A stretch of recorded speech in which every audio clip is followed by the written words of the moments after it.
Hello guys, এখন আছি তেঁতুল গাছ, এটা আম গাছ, ঠিক আছে না? আমি চেষ্টা করব আম গাছে ওঠা, কীভাবে আম গাছে উঠতে পারে।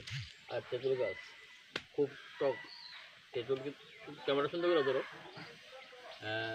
তেঁতুল গাছটা আছে, একটা আম গাছটা আছে, দুটো একের সাথে। আমি আজকে কীভাবে গাছে উঠে আমি চেষ্টা করতেছি।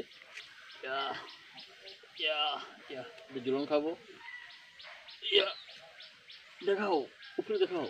জলন খাচ্ছে পারছি না, গাছে উঠতে পারছি না, বাপরে কষ্ট হচ্ছে। কীভাবে উঠবো? না, গাছে উঠতে পারি না তো কী করবো? এখন তো এটা বড় গাছ, দেখি সবাই দেখাও। উঠতে পারছি না,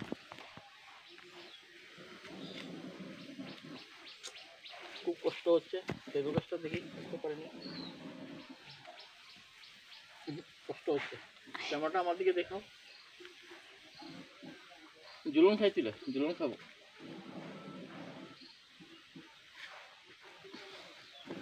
ঠিক আছে রেখে দু। হ্যালো অজিতদা, আপনার ভিডিও দেখেছিলাম যে আপনি কীভাবে গাছে ওঠেন, কিন্তু এইভাবে গাছে উঠবেন না। গাছে উঠতে গেলে সেফটি থাকতে হবে, সেফটি না থাকলে গাছে উঠলে আপনি যে উপর থেকে পড়তে পারেন। তাই আমি বলছি আপনারা গাছে উঠলে সাবধানে উঠবেন। থ্যাংক ইউ, আর ভালো থাকবেন।